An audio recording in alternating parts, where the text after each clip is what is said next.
সেনাপ্রধান তো কোনো রকম ব্যবস্থা নিলেন না, এমার্জেন্সি ঘোষণা তো তিনি করলেন না। তাহলে তিনি কি করতে চাইছেন সেই নিয়ে অনেক প্রশ্ন, অনেক রকম কথাবার্তা উঠে আসছে।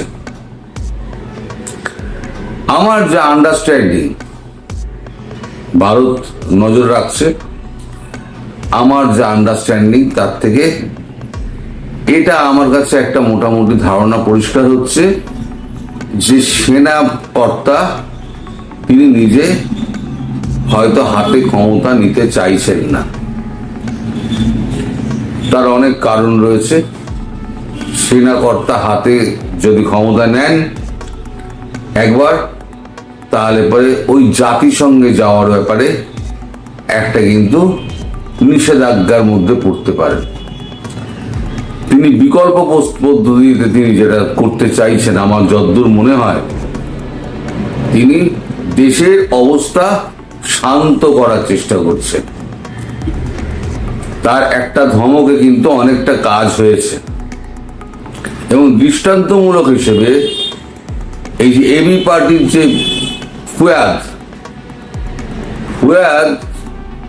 সেদিনকে সেনাপ্রধানকে আক্রমণ করেছেন, রাষ্ট্রপতিকে আক্রমণ করেছেন, এবং চাচ্ছেতাই ভাষায় তিনি যে কথাবার্তা বলেছেন তারপর তাকে তুলে নিয়ে এসেছিলেন।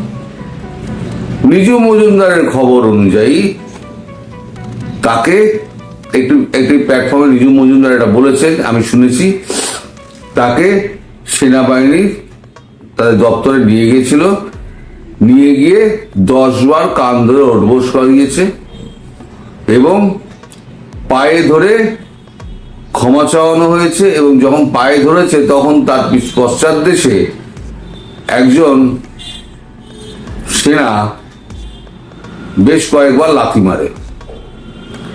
তিনি হাত জোর করে ক্ষমা চান এবং বলেন এই ধরনের ধৃষ্টতা তিনি আর কখনো করবেন না।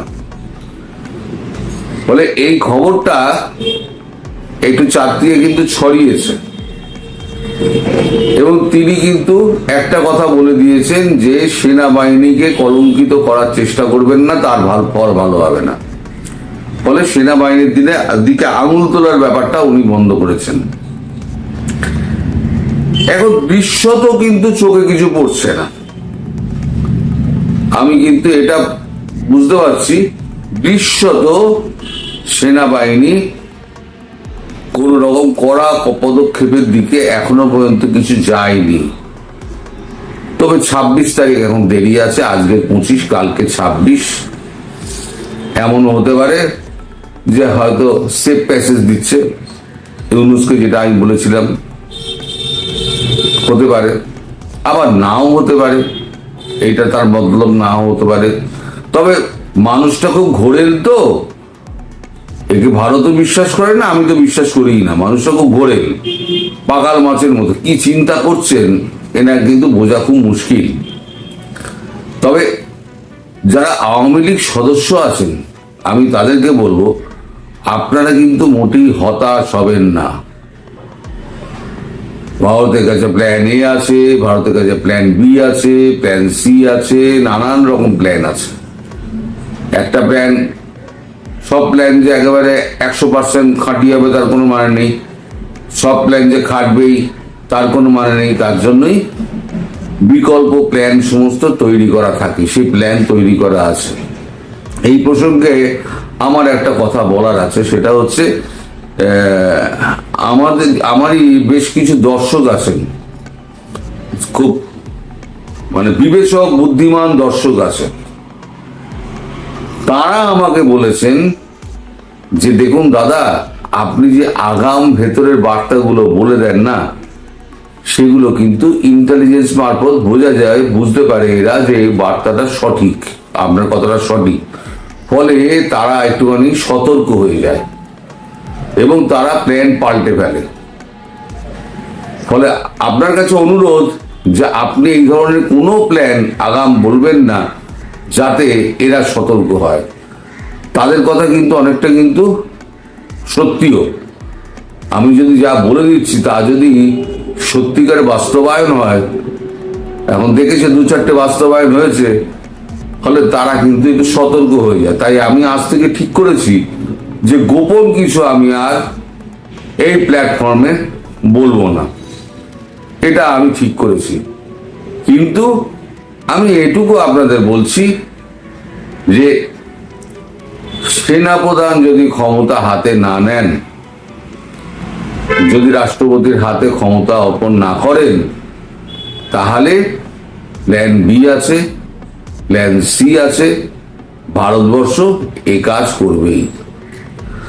আর সেনাপ্রধান যে কাজটি করছেন তাতে নিজেকে, যদি উনি পিছিয়ে আসেন তাহলে কিন্তু ইতিহাসে উনি কলঙ্কিত নায়ক হয়ে থাকবেন, সেনাবাহিনীতে কলঙ্কিত নায়ক হয়ে থাকবেন।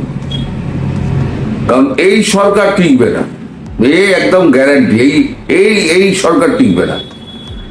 কারণ উপদেষ্টাদের অবস্থা দেখেছেন তো, আর ওই কচি কচি ল্যাজমোটা সমন্বয়ক, তাদের মুখ শুকিয়ে গেছে, এদের একবারে মুখ শুকিয়ে গেছে।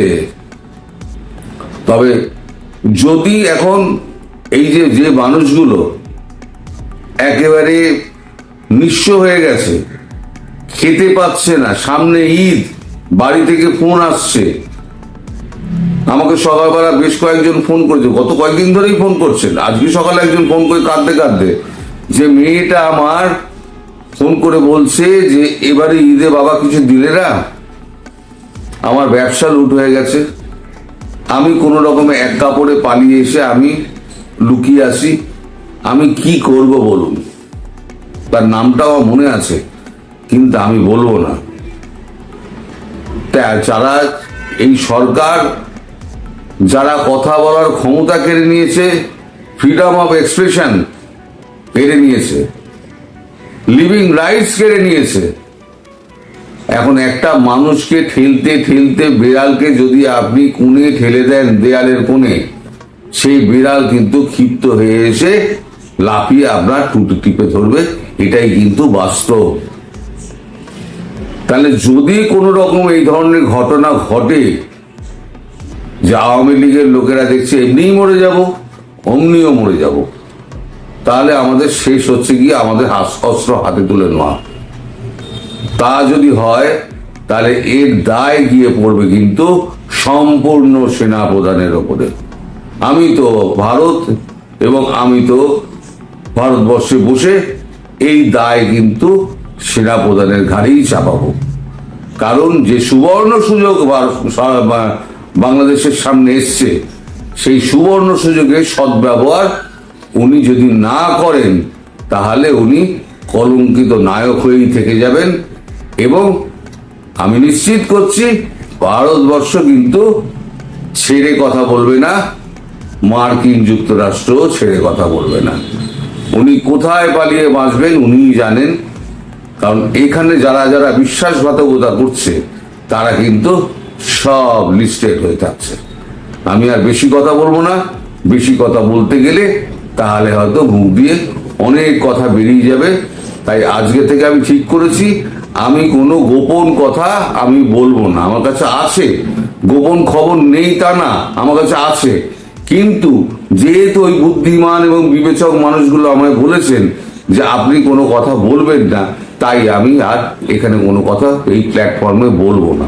আমি ঠিকই করে নিয়েছি।